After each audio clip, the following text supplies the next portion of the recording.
Dan juga dia menjadi bisa memahami orang lain. Lebih mudah ya. Lebih mudah tahu apa karakter orang lain. Karena kita peka kepada orang lain, kemudian kita perhatiannya lebih kepada orang lain, kita mengorbankan diri sendiri. Terlalu mencampuri, tapi kalau kebablasan juga ya, seperti itu tadi ya, nanti malah ruginya di diri kita sendiri juga. Tetap.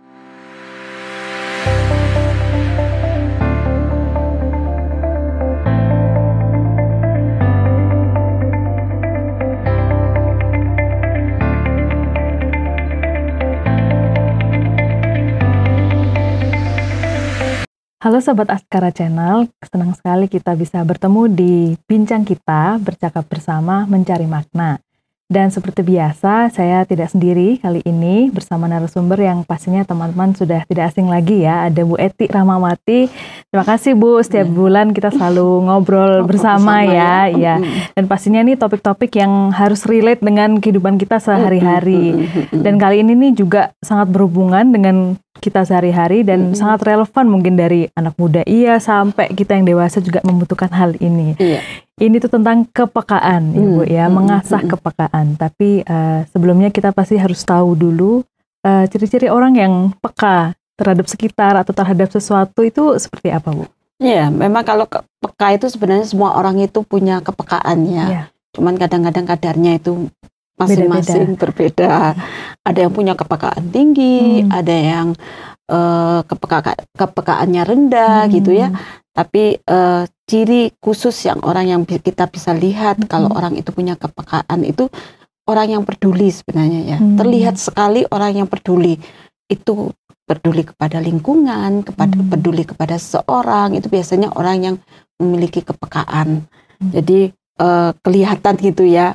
Misalnya contoh kecil saja, orang yang peduli dengan peka dengan lingkungan.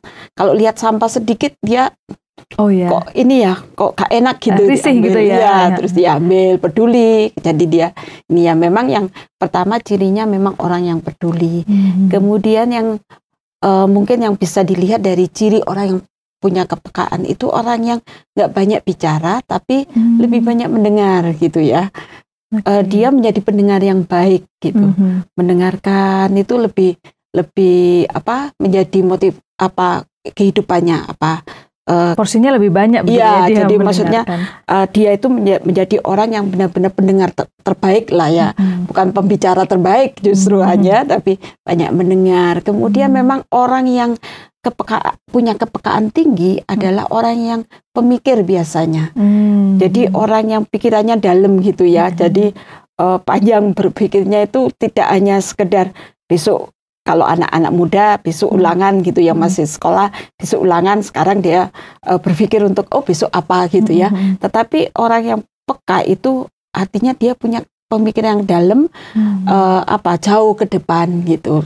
Jadi memang akhirnya lebih banyak diam ya, lebih kepada orang yang hanya suka memperhatikan, orang yang suka diam tapi berpikir. Lebih banyak merenungnya juga mungkin. Itu mungkin lebih cenderung ke sana gitu, orang yang punya kepekaan tinggi itu. Ya memang masing-masing orang pasti punya sih kepekaan, cuman ada itu kadarnya itu ya berbeda-beda. Ya, gitu. Jadi orang yang punya kepekaan mungkin kita bisa lihat ya, perhatikan itu tadi ya. Mungkin karena lebih banyak mengobservasi sekitarnya seperti itu ya. Jadi mungkin lebih mengambil waktu ya untuk diam atau misalnya lebih banyak memikirkan, mendengarkan. Gitu ya. Jadi lebih luas melihatnya begitu ya. Ya tadi juga disebut tentang kepekaan tinggi dan setiap orang juga punya sebenarnya ya pada dasarnya adalah ya. Iya benar. Cuma ada yang kepekaan tinggi yang mungkin sangat sensitif. Mungkin sekitarnya sedang apa gitu, misalnya ada yang sedih dia mungkin langsung tahu hanya dari raut muka misalnya atau segala macam. Nah kepekaan tinggi tapi mungkin bisa jadi positif tapi mungkin juga bisa jadi negatif seperti itu ya Bu ya. Nah mungkin bisa diberikan nih contoh nih buat kita mungkin dari positifnya dulu nih Bu. Ya kalau dari sisi positifnya otomatis orang yang punya kepekaan tinggi itu positifnya kan dia akhirnya muncul empati ya. Jadi begitu dia peka, kepekaannya tuh tinggi itu kan otomatis dia bisa merasakan gitu. Kemudian muncullah empati. Jadi sisi positifnya, jadi dia menjadi orang yang penuh empati kepada hal-hal yang lain, dengan lingkungan, dengan sesama, dengan teman atau dengan siapapun, dia memiliki empati yang tinggi. Jadi bergandengan tangan dengan kepedulian tadi ya. Jadi dia menjadi begitu peduli dari sisi positifnya. Dan juga dia menjadi bisa memahami orang lain. Lebih mudah ya. Lebih mudah tahu apa karakter orang lain. Begitu seseorang itu tahu karakter orang lain, otomatis kan dia bisa bersikap seperti apa kepada orang itu. Jadi dari sisi positifnya dia lebih mudah ya akhirnya bisa bergaul dengan baik, kemudian empatinya tinggi, kepeduliannya kepada orang lain juga sangat tinggi. Nah, itu karena dia punya kepekaan yang tinggi itu tadi membuat dia sisi positifnya seperti itu. Tapi kalau dari sisi negatifnya, otomatis kadang-kadang akhirnya kepada karena dia punya perhatian kepada orang lain, dalam tanda kutip akhirnya anak-anak sekarang suka bilang kepo ya. Oh iya, mengarah ke kepo jadi suka ngurusin orang lain gitu ya.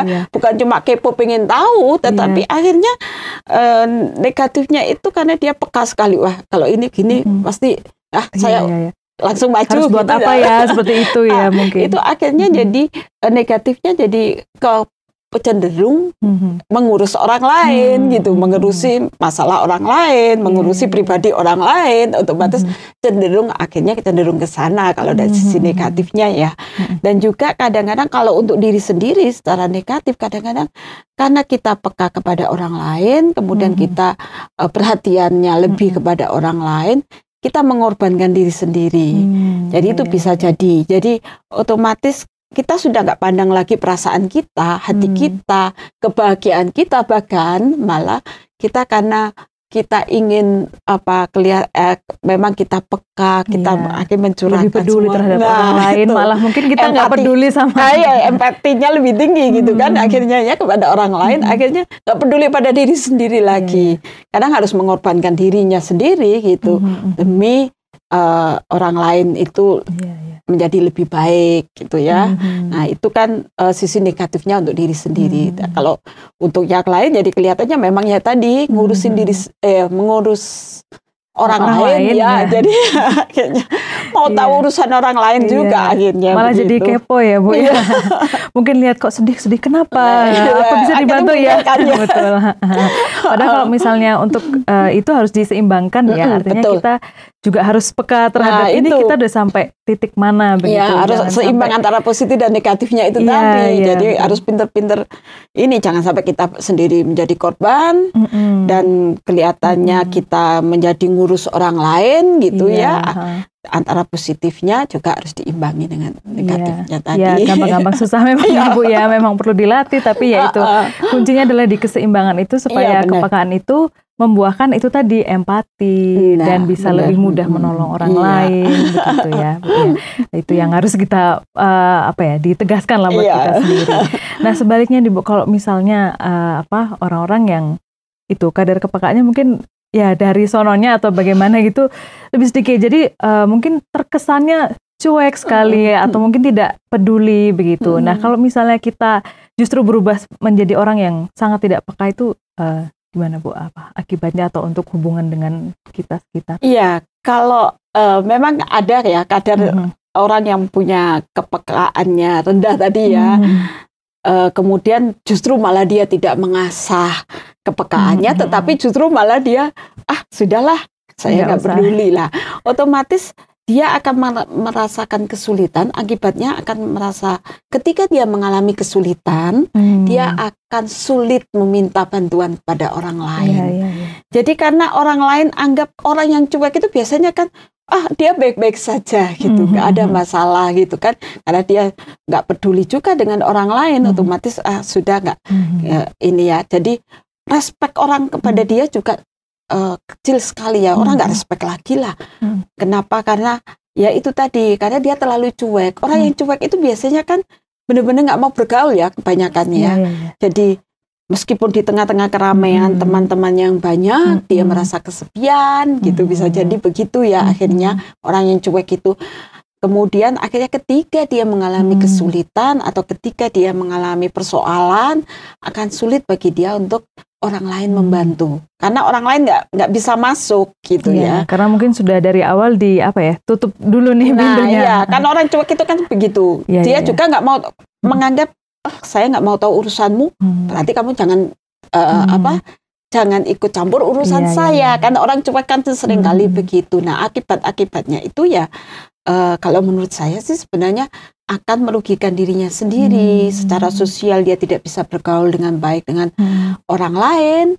Akhirnya membuat dia ketika mengalami kesulitan dia harus berjuang sendiri, tidak bisa minta bantuan orang lain juga ya. Ya seperti itu menjadi akibat kalau orang terlalu cuek gitu ya pada sekitarnya gitu.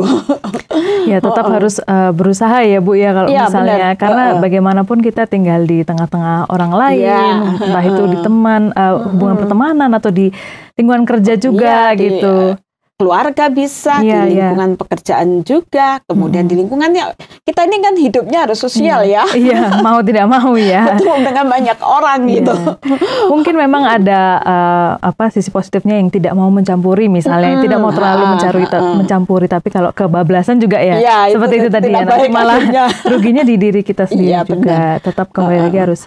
Dan akhirnya empatinya kita kepada orang lain kan juga hilang ya. Kalau sudah empati hilang itu kan kehidupan yang benar-benar menurut tanda kutip kan orang jadi orang aneh, dia itu nggak mau peduli sama orang di sekitarnya, mungkin mengalami persoalan tapi dia kok bisanya itu dia tidak ikut ambil bagian di sana gitu. Itu kan bisa jadi orang yang malah empatinya tidak terasa lama-lama hilang gitu ya.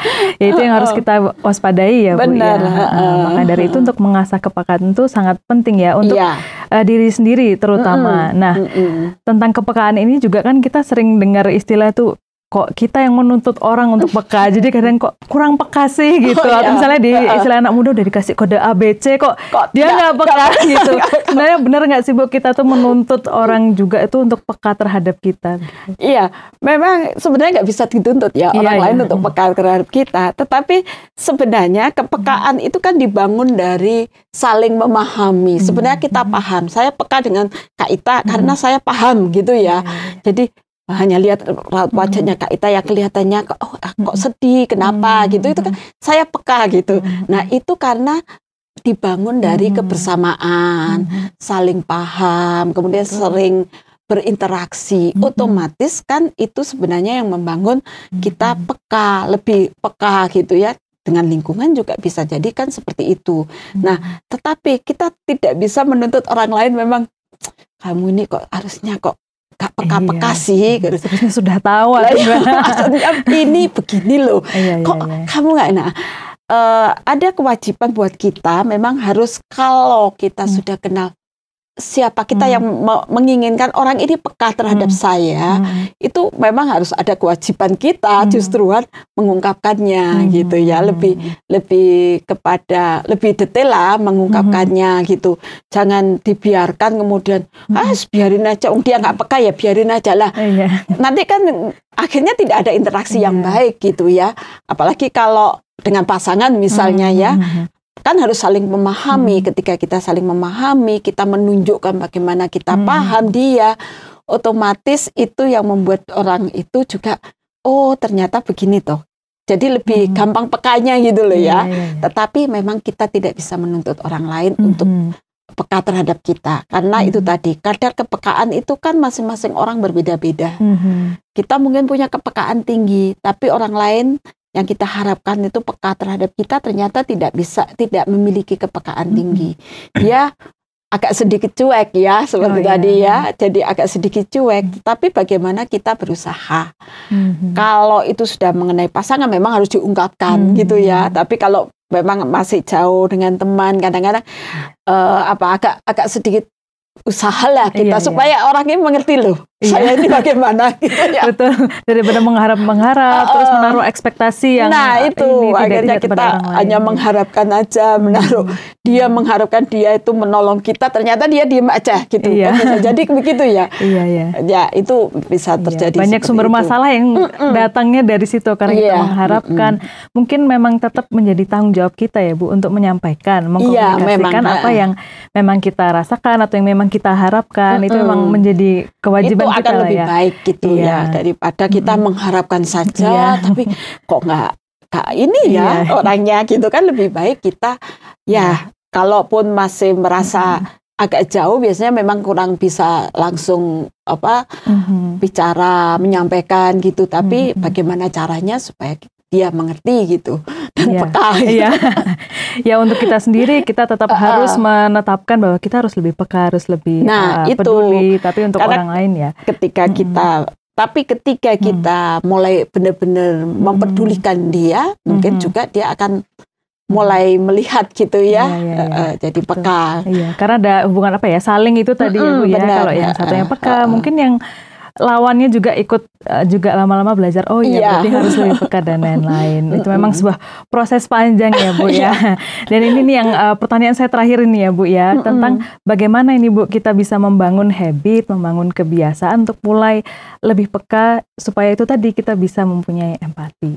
Memang yang pertama memang harusnya itu kita membuka hati ya. Dengan sekitar kita, jangan menutup diri, menutup hati kita, terutama hati dulu ya. Jadi kita itu membuka hati kita untuk melihat sekitar kita. Kan perlu seorang manusia nggak bisa hidup sendiri. Jadi penting bagi kita untuk membuka hati kita untuk melihat sekitar kita, bahwa kita ini juga bermanfaat buat orang lain dan orang lain juga bermanfaat buat kita. Dan kemudian kita memang harus buka mata dan buka telinga, bukan buka mulut ya. Terutama diutamakan buka telinga dulu ya, buka mata gitu ya. Buka telinga, buka kalau yang mau duluan biasanya ini repot ya Bu. Itu justru menghilangkan kepekaan karena kita buka mata, buka telinga ya. Tadi kan kita bicara tentang ciri orang yang peka itu memang harus lebih banyak mendengar. Dia lebih banyak mendengar. Jadi otomatis kita buka telinga. Jadi buka hati kita, kemudian buka telinga kita untuk mendengarkan. Mendengarkan maksudnya mendengarkan curhatnya orang lain, kesulitan orang lain. Bukan kita yang buka mulut duluan gitu ya.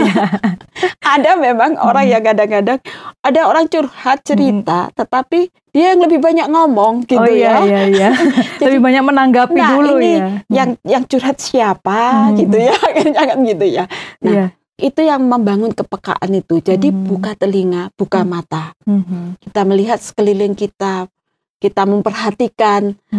Ketika kita berbicara dengan orang, pandangan mata itu juga kan penting ya. Jadi kita benar-benar tahu, tahu dia sebenarnya maksudnya begini. Atau dia sedang mengalami sesuatu, saya bisa merasakan gitu. Itu kan juga penting. Jadi buka mata, buka telinga kita untuk mendengar. Yang pertama buka hati kita dan kita menyadari bahwa kita itu bermanfaat. Kepedulian kita itu bermanfaat buat orang lain juga buat diri kita.